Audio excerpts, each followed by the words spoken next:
आजचा video special आहे आणि तेही प्रत्येक ताईला उपयोगी पडेल असा हा व्हिडिओ आहे. त्यासाठी व्हिडिओ शेवटपर्यंत बघा, स्किप करू नका. जे नवीन असतील त्यांनी नक्की सबस्क्राईब करा, म्हणजे व्हिडिओ अपलोड झाल्यानंतर पहिल्यांदा तुम्हाला नक्की येईल. आज आपल्याला 2 किलोची गव्हाच्या पिठाची बिस्किटं बनवायची आहेत.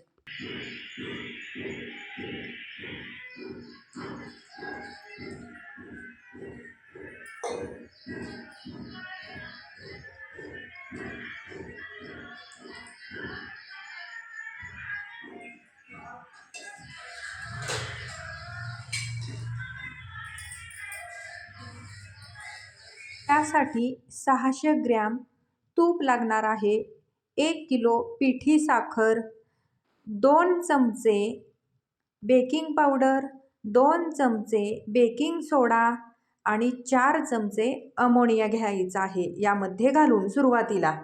आता पहिली कमेंट अशी असणार आहे की तूप म्हणून सांगताय आणि तुम्ही तेल वापरलं, पण तसं नाही बरं का. ही बिस्किटे तुपातलीच बनवणार आहे आणि हे तूपच आहे. जे कस्टमर आहेत त्यांनी तूप गरम करून किटलीमध्ये ओतलेलं आहे, त्यामुळं हे तूप पातळ दिसत आहे. आता यामध्ये भरपूर वेलची पूड दिलेली आहे, ती घालून घ्यायची आणि पांढरे तीळसुद्धा दिलेले आहेत, ते सुद्धा घालून घ्यायचं आहे. यामध्ये थोडंसं आपल्याला सुरुवातीला दूध घालायचं आहे, थोडं ठेवायचं आहे. आता आवडीनुसार तिळाचं प्रमाण, वेलची, जायफळ याचं प्रमाण कमी जास्त आपण करू शकतो. त्यानंतर यामध्ये ड्रायफ्रूटची पूड घातली तरीसुद्धा चालतं, कोकोनट वापरलं तरीसुद्धा चालतं. आवडीनुसार आपण काहीही यामध्ये ॲड करू शकतो. आता हा व्हिडिओ एकदम महत्त्वपूर्ण आहे, शेवटपर्यंत नक्की बघा. नाहीतर काय होतं की व्हिडिओ पूर्ण बघितला जात नाही, रेसिपी करायला जाता, रेसिपी बिघडली की आरोप माझ्यावर करता की तुम्ही काहीतरी सिक्रेट लपवता, त्यामुळं आमची बिस्किटं चांगली होत नाहीत. तुमची बिस्किटं जर बिघडली तर मला कमेंट करून सांगण्याची गरज नाही, कारण हा तुमचा प्रॉब्लेम आहे, माझा प्रॉब्लेम नाही. पहिल्यापासून मी सांगत आहे की ही बिस्किट अशी बनवा, तशी बनवा. सगळं कोणीही सिक्रेट सांगितलेलं नाही, ते सिक्रेट मी सांगितलेलं आहे. आणि बऱ्याचशाच ताईंना चांगली बिस्किटं बनवायला आलेली आहेत. त्या ताईंना माझी रिक्वेस्ट आहे, कमेंटमध्ये नक्की मला सांगा की तुमची बिस्किटं कशी झालेली आहेत ते.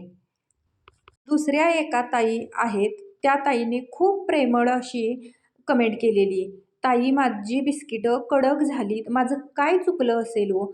त्यांना डिटेल्समध्ये मी सगळी माहिती दिलेली आहे. त्या ताई जर बघत असतील व्हिडिओ तर त्या ताईंनासुद्धा मी सांगते, तुम्ही कमेंट नक्की करा आणि मला सांगा, कारण बऱ्याच व्हिडिओमध्ये कुठलंही सिक्रेट सांगितलेलं नाही. जे सिक्रेट सांगितलेलं नाही ते सिक्रेट मी सांगते आणि माझ्यावरती आरोप करतात की तुम्ही काहीतरी सिक्रेट लपवता म्हणून. ज्यांना माझी बिस्किट रेसिपी आवडते ते बघतात सुद्धा, बनवून बघतात पण. आणि ही रेसिपी सगळी मी सुरुवातीपासून सांगत होते, ओव्हनमधली रेसिपी आहे, गॅसवरची नाही.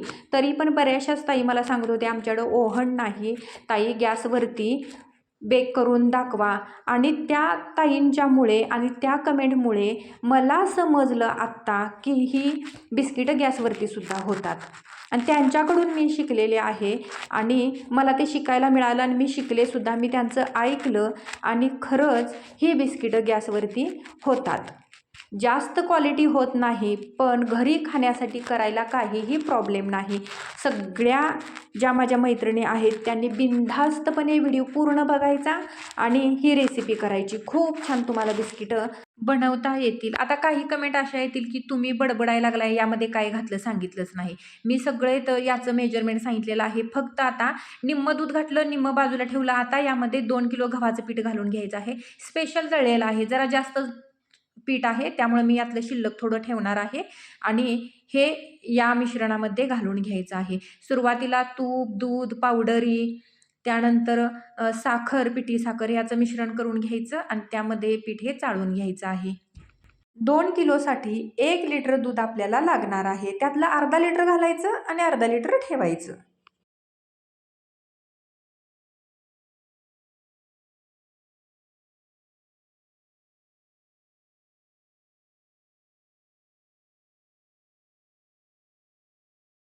चपातीला पीठ नेहमीप्रमाणे पातळच करून घ्यायचं आहे आणि त्यानंतर याचे गोळे बनवायसाठी घ्यायचं आहे. पीठ भिजत ठेवण्याची गरज नाही. एक कमेंट मला आलेली, पीठ भिजत ठेवावं लागतं का? काही गरज नाही. पीठ मळल्याबरोबर लगेच आपण करायला घेऊ शकतो. बिस्किटं छान होतात.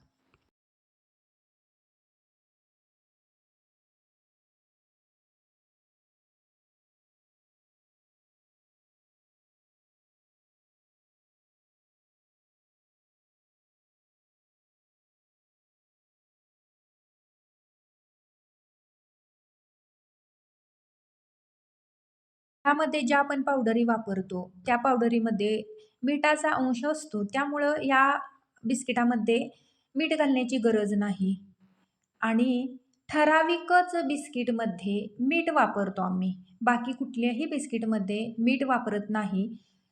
ज्या बिस्किटच्या रेसिपीमध्ये मी मीठ वापरलंच नाही आणि त्या व्हिडिओमध्ये कमेंट आलेली आहे की ताई तुम्ही मीठ किती वापरलं? त्याचं प्रमाण सांगितलंच नाही. आता मी मीठ वापरलंच नाही तर मी प्रमाण कशी सांगणार त्याचं?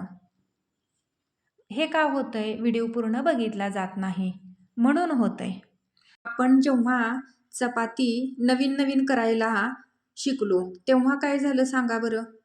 कणिक मळायची आहे, पण कोणत्या पद्धतीनं कणिक मळायची हे सुद्धा तितकंच महत्त्वाचं आहे. शिवाय गोळा लहान घ्यायचा, मोठा घ्यायचा. त्यानंतर चपाती कशी लाटायची? का फक्त कणिक मळली, लाटली आणि भाजली एवढं थोडक्यात आहे का? किती प्रोसेस असते सांगा आणि किती व्यवस्थित असते. थोडा जरी गॅस कमी झाला किंवा तवा जरी तापला नाही तरी चपाती कशी होते? किंवा जास्त जर गॅस वाढला तर चपाती कशी होते? भाजणंसुद्धा तितकंच महत्त्वाचं आहे. किंवा तेल जास्त लागलं, तेल कमी लागलं, कितीतरी त्याला प्रोसेस आहेत की नाही? तसंच ह्या बिस्किटचं सुद्धा आहे. असं बऱ्याच जणांना वाटतं की फक्त मेजरमेंट टाकलं म्हणजे बिस्किट मला आलीतच. अजिबात तसं नाही. याची मळणी महत्त्वाची आहे. मी परवाच्या सुद्धा व्हिडिओमध्ये तुम्हाला सांगितलेलं आहे. पण कोणीही ऐकत नाही. शेवटी आरोप माझ्यावरच करतात, सिक्रेट लपवता म्हणून. असं काहीतरी असलं ना, कॉन्फिडन्स राहत नाही. रेसिपी शेअर करायचा कॉन्फिडन्स राहत नाही. आणि यामुळं काय होतं आहे की ज्यांना या रेसिपीची गरज आहे, ज्या ताईंना यामध्ये बिस्किटच्या व्यवसायामध्ये इंटरेस्ट आहे, थोडा जरी त्यांच्या डोक्यात विचार आला असेल ना की आपण पण असं काहीतरी केलं पाहिजे, काहीतरी त्यांच्या मनात पॉझिटिव्ह विचार आला असेल, आपण पण काहीतरी 4 पैसे कमवावे, कितीतरी ताईंच्या डोक्यात हा प्रश्न पडलेला असेल. मग माझ्या एका या बिस्किटच्या रेसिपीमुळं किंवा एका व्हिडिओमुळं जर त्यांचे जर विचार पॉझिटिव्ह होत असतील, तर मला हे व्हिडिओ बनवायलाच पाहिजेत ना. कितीतरी मैत्रिणी हा माझा व्हिडिओ बघत असतील आणि कितीतरी वेळ त्यांच्या डोक्यात असं विचार येत असतील, मी करू शकते का? मी ॲडजस्ट होऊ किंवा त्या घरातसुद्धा फॅमिलीसोबत त्यांनी शेअरसुद्धा केलं असेल की असं बिस्किट मी बनवू का? मी हा व्यवसाय करू का? ज्या ताईंना माझे व्हिडिओ पॉझिटिव्ह वाटतात, त्या ताईंचे मी मनापासून आभार मानते. मी परवासुद्धा तुम्हाला म्हटलेलं की असे तसे काही व्हिडिओ बघत बसण्यापेक्षा यूट्यूबचा वापर तुम्ही असा करा. माझेच असे नाही व्हिडिओ, अशा कितीतरी मैत्रिणी आहेत, कितीतरी यूट्यूबर असे आहेत की आपल्याला जे माहिती नाही त्याची माहिती आपल्याला करून ते देतात. त्यांचे व्हिडिओ तुम्ही नक्की बघा आणि ही जी माझ्यात सुधारणा झालेली आहे, पैशाच्या मागं मी लागत नाही तर पैसा माझ्या मागं लागतो. तर हे का? तर मी कुठलीही गोष्ट निगेटिव्हनी बघत नाही, पॉझिटिव्ह दृष्टिकोनातूनच बघते आणि आपल्याला काय शिकाय दुसऱ्याकडून मिळतं हे मी सुरुवातीला बघत असते. त्यामुळं मी आज तुमच्यासमोर आहे. आता हे पीठ बघा, हळूहळू चांगलं आपल्याला हे मळून घ्यायचं आहे. आणि याचं मस्त असं की नाही पातळ मऊ लुसलुशीत पीठ करून घ्यायचं. आणि हे जितकं पीठ आपण मळत जाऊ ना तसं हे एकदम असं लुसलुशीत मऊ पीठ होतं. याचे आता रोल बनवायचे आणि गोळे बनवून घ्यायचे आहेत. 18 ते 20 ग्रॅमचा किंवा 15 ग्रॅमचा आपण गोळा बनवू शकतो. आणि आज विशेष म्हणजे ना, आमचे आहो आहेत माझ्या मदतीला. तुम्हाला मी सांगितलेलंच आहे, की प्रेस खूप छान करतात. मी प्रेस केलेलं सुद्धा त्यांच्या मनाला येत नाही आणि ऑपरेटरसुद्धा ते स्वतःच होतात. जेव्हा त्यांना वेळ भेटतो, तेव्हा मला ते मदत करतात. हे मदत करतात, प्रीतम मदत करतो. प्रीतमसुद्धा भरपूर करतो मला मदत. किती लहान असल्यापासून तो मदत करतो आणि मी फक्त रोल बनवून देते आणि प्रेस करते आणि तो एकटा वेळ लावून गोळे तयार करतो. कितीही किलोचे गोळे असू द्या, जेव्हा प्रीतमला वेळ भेटेल ना, तेव्हा प्रीतम फक्त मला म्हणत असतो, "तू प्रेस कर गं, तू रोल बनवून दे गं, मी करतो गोळे." आणि सेम माझ्यासारखे गोळे करतो. मी 2-2 जरी केले, तरी तो एकच गोळा करतो, पण तितकं फास्ट करतो. आज आम्ही ही बिस्किटं दोघंच का बनवत आहेत सांगू का तुम्हाला? जे हे कस्टमर होतं, ते कस्टमर आदल्या दिवशी रात्री सांगितलं, "उद्या सकाळी बिस्किट करूया." दुसऱ्या दिवशी सकाळ 7 वाजता फोन आला, "येऊ का?" म्हणून. ठीक आहे म्हटलं, 8 वाजता तर या सकाळी. नंतर 8 वाजता त्यांचा फोन आला, "आता राहू दे, मी संध्याकाळी 5 वाजता येते."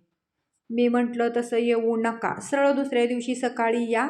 संध्याकाळी व्होल्टेज येत नाही आणि ओव्हनसुद्धा चालत नाही. त्यामुळे येऊ नका म्हणून." मग त्या म्हटल्या, की "उद्या नको, उद्या नको. आता मी मटेरियल आणून देते, तुमचं तुम्ही बनवून ठेवा." म्हणून आम्ही दोघांनी ही बनवायसाठी घेतलेली आहेत. आणि काम म्हणजे काम असतं. सकाळी कितीला उठायचं आहे, बिस्किटं उद्या किती करायची आहेत, याचं माझं टाईम टेबल असतं. त्यामुळे आज मी सकाळी 8:30 वाजता इथं बसलेले आहे बिस्किट बनवायसाठी. कारण मला आहोंची पण मदत होणार होती. जर मी वेळ केला असता तर आहोंची मला मदत झाली नसती. त्यामुळे मी सकाळीच लवकर उठून सकाळी सगळी घरातली कामं आवरलेली आहेत. फक्त जेवायचं बाकी ठेवलेलं आहे. नाश्तासुद्धा करून झालेला आहे आणि 8:30 वाजता तर ही बिस्किटं मी बनवायला घेतलेली आहेत. तुम्हाला जर हा व्यवसाय करायचा असला तर स्वतःची तयारी पाहिजे, तरच हे होतं, नाहीतर होत नाही. आणि जितकं आपण चांगलं व्यवस्थित काम करू, तितका आपल्या फॅमिलीचा सुद्धा सपोर्ट राहतो आपल्याला. अहोंना आमच्या काय सवय आहे माहिती आहे का? मोबाईल जवळ घ्यायचा, गाणी मोठ्याने लावायची आणि बिस्किट प्रेस करायला बसायचं. मी त्यांना तेच सांगत होते, मी शूट करत आहे आणि हा सगळा आवाज त्या शूटिंगमध्ये जात आहे. म्हणून ते मला काहीतरी असंच मज्जेत सांगत आहेत, बोलत आहेत. असा आमचा विषय सुरू आहे. मस्त आम्ही एकमेकांसोबत बोलत आणि गाणी लावून हे आमचं काम सुरू असतं. ओव्हनचा त्यातून आणि आवाज थोडाफार असतोच. मस्त असे गोळे मांडून घेतले ट्रेमध्ये, प्रेससुद्धा करून घेतलं. आता आपण ओव्हन सुरू करून घ्यायचं आहे. प्रीहीट करण्यासाठी कमीत कमी 20 मिनटं लागतात. रिकामाच ओव्हन आपल्याला गरम करून घ्यावा लागतो बिस्किटं व्यवस्थित बेक होण्यासाठी. आणि हे सगळे ट्रे आता झालेले आहेत आणि आपण आता बेक करण्यासाठी पहिला लॉट घालूया. 2 किलोचं असल्यामुळे 2 लॉटमध्ये ही बिस्किटं तयार होतात. आता दुसरं सरप्राईज काय तुम्हाला सांगते. यातलेच 4 गोळे मी घेणार आहे आणि ते एका प्लेटमध्ये गॅसवरती बेक करून तुम्हाला मी दाखवते. अगदी छोटे छोटे गोळे करायचे आणि याला प्रेस करायचं नाही, कारण प्लेट माझ्याकडं छोटीशीच आहे. आता ही काय बिस्किट होणार आहेत माहिती आहे का? ओव्हनमधली पूर्ण प्लेन आणि पातळ होणार आहेत आणि ही बिस्किटं थोडी जाड होणार आहेत, कारण याला मी प्रेस केलेलं नाही.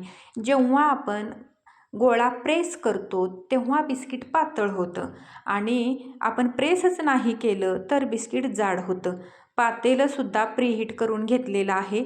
थोडासा गॅस मोठा करायचा, प्रीहीट करून घ्यायचं आणि त्यानंतर फ्लेम गॅसची अगदी कमी ठेवायची आहे आणि बिस्किट आपल्याला 10 ते 15 मिनटं बेक करून घ्यायचे आहेत. आता तुम्ही कितपत फ्लेम एकदम बारीक करता का एकदम मोठा करता त्याच्यावर अवलंबून आहे, पण मोठा केला तर बिस्किट खालच्या साईडने करपून जाईल आणि वरच्या बाजूने कलर एवढा काही येणार नाही, पण खालच्या बाजूने मात्र बिस्किट करपून जाईल. आता हे व्यवस्थित झाकून ठेवायचं आहे. पातेल्यामध्ये एक जाळी टाकायची आणि त्याच्यावरती प्लेट ठेवून घ्यायचं आहे. हवा जायला बाहेर नको अशा पद्धतीने याच्यावरती प्लेट झाकून घ्यायची आहे आणि थोड्या वेळानंतर बघा 5 ते 7 मिनटानंतर परत प्लेट काढायची आणि हवा पूर्ण घालवून घ्यायची आहे आणि बिस्किट बघा एकदम टम्म टम्म फुगलेले आहेत.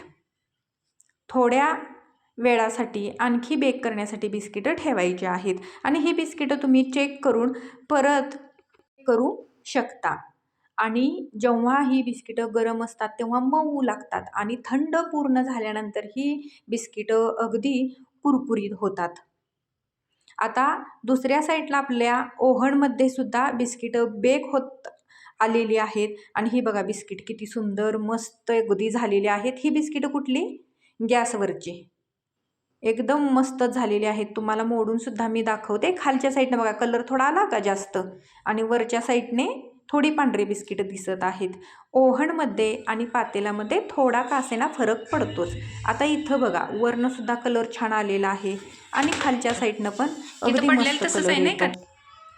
दोन्ही साईडची बिस्किटं एका वेळेला बेक झालेली आहेत. हे सुद्धा बिस्किट तुम्हाला मी कट करून दाखवते. अगदी क्रिस्पी आणि खुसखुशीत गव्हाच्या पिठाची बिस्किटं आपली ही तयार झालेली आहेत. अशा पद्धतीने तुम्हीही पातेल्यामध्ये किंवा कढईमध्ये एखादी जाळी टाकून ही बिस्किटं बेक करून घरच्यांच्यासाठी घरची घरगुती बिस्किटं खायला घालू शकता आणि भरपूर सारी 2 किलोची बिस्किट आपली तयार झालेली आहेत. व्हिडिओ कसा वाटला कमेंटमध्ये सांगा. भेटू उद्याच्या व्हिडिओमध्ये. तोपर्यंत बाय.